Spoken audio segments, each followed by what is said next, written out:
Meus amados irmãos que assistem esse vídeo, a graça e a paz do Eterno e de nosso Senhor Jesus Cristo esteja presente na sua vida, esteja presente também na vida da sua família. Bom, vamos estudar hoje o segundo capítulo de João, entender certas colocações, entender certos pontos e vamos ver o que esse maravilhoso capítulo de João tem a nos ensinar.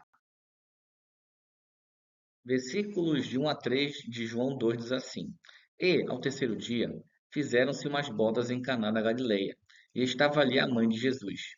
E foi também convidado Jesus e seus discípulos para as bodas. Bodas, irmão, é casamento, tá bom? E, faltando vinho, a mãe de Jesus lhe disse: Não tem vinho. Versículo 4 a 6. Disse-lhe Jesus: Mulher, que eu tenho eu contigo? Ainda não é chegada a minha hora. Nesse momento, nós não temos ideia, a Bíblia não relata de forma temporal ou marcação de tempo quando acontece o batismo de Jesus até esse capítulo. A gente não sabe, pelo menos eu não sei, a mudança de tempo ou quanto tempo se passou. O que se sabe é que Maria já deveria ter visto Jesus fazer milagres.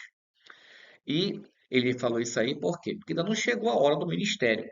A gente percebe que isso aí foi antes de começar o ministério de Jesus. Versículo 5: Sua mãe disse aos serventes: Fazei tudo quanto ele vos disser.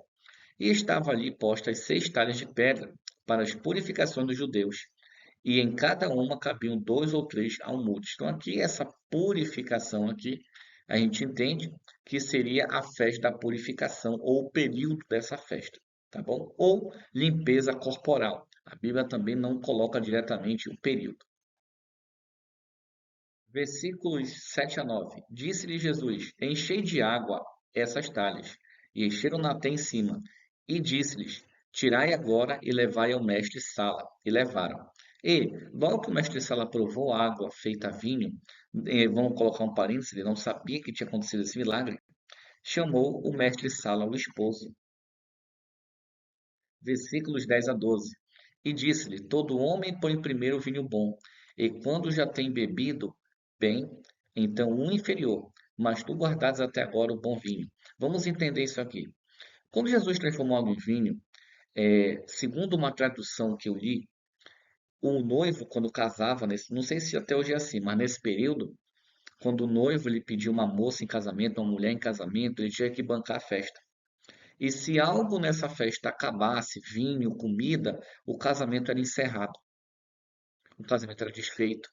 Então Jesus transformou água em vinho para quê?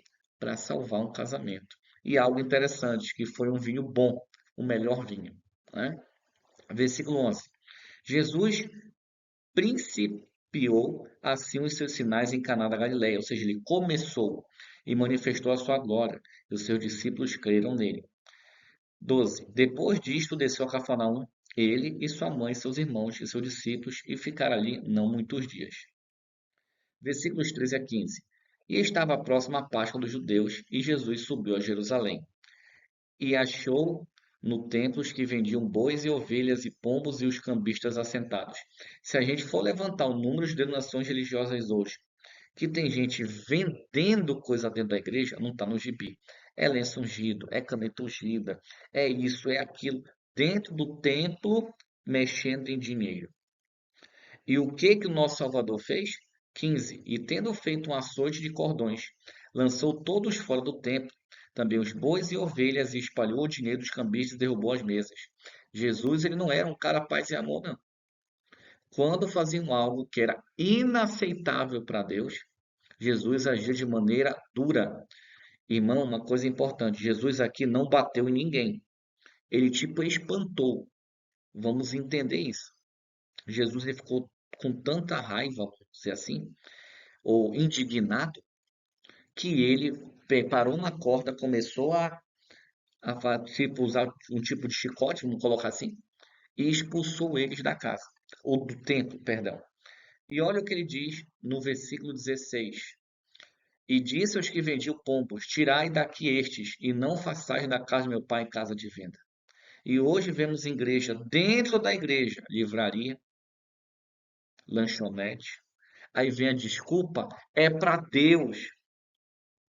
E abrir João 2 ninguém abre. E quando o membro abre João 2 vai questionar, ele é chato, ele é enjoado, ele é rotulado de um monte de coisa, menos de Deus. Um irmão da igreja que vê uma coisa errada, abre a Bíblia e mostra que estão fazendo errado, ele é de Deus. Esse homem é de Deus, essa mulher é de Deus. Não no sentido de julgar o próximo, mas no sentido de falar, isso aí não, isso aí é errado perante a Bíblia. No sentido de exortar, corrigir. Essa pessoa é de Deus. Mas infelizmente, versículo 17. E os seus discípulos lembraram-se do que está escrito: o zelo da tua casa me devorou. Ou seja, a sensação de Jesus ver aquilo machucou ele. Ele ficou chateado, ele ficou, se machucou vendo aquilo. Sabe quando você vê uma coisa e fala assim, não é possível isso estar acontecendo? Sente aquela dor, é nesse sentido. Versículo 18. Responderam, pois, os judeus e disseram, que sinal nos mostras para fazeres isso? Se naquela época é assim, imagine hoje, irmão. Sabe o que os judeus estão dizendo? Quem tu pensa que é para fazer isso? Para você ver que Jesus escutou isso. Imagina a gente. Quando traz um vídeo aqui para o canal, mostra a verdade para os irmãos, Bíblia na Bíblia, outros temas, é exatamente isso aqui.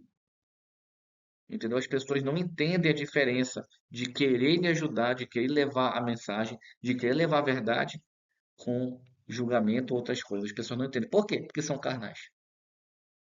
Versículo 19 a 21. Jesus respondeu e disse-lhes: Destruí esse templo e em 3 dias o levantarei.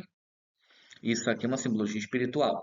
Disseram, pois, os judeus: Em 46 anos foi edificado esse templo, e tu levantarás em 3 dias? Agora vem a explicação do contexto. Mas ele falava do templo do seu corpo. É interessante que, através do sacrifício de Cristo, nós temos acesso ao Pai. O templo é para isso. Era para ter acesso ao Pai. Então, muitas pessoas, quando vão ler a Bíblia, eles não têm esse certo cuidado. Eu acho interessante que em João 2:21 muitos pastores conseguem ler e explicar, mas quando fala de lei, lá de Romanos, o cara explica errado.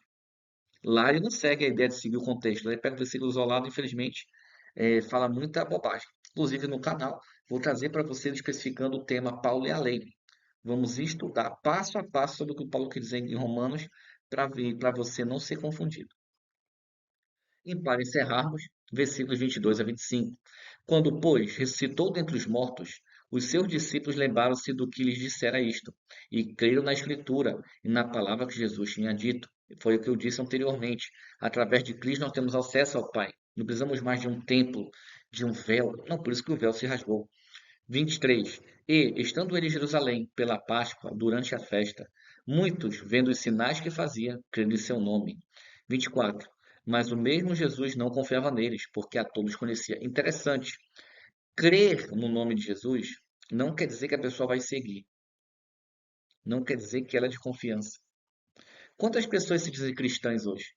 Tem até pessoas que, infelizmente, levam uma vida totalmente errada, uma vida totalmente contrária à palavra de Deus e fala em entrevista em nome de Jesus. Ah, você está julgando ela. Não estou julgando. Basta você ver as ações. Pelo fruto você conhece a pessoa. Uma coisa é falar de alguém que você nunca viu, que você não conhece nada. Outra coisa é você ver a pessoa botando a sua vida em rede social toda, falando besteira, agindo de maneira incorreta. Essa é a diferença.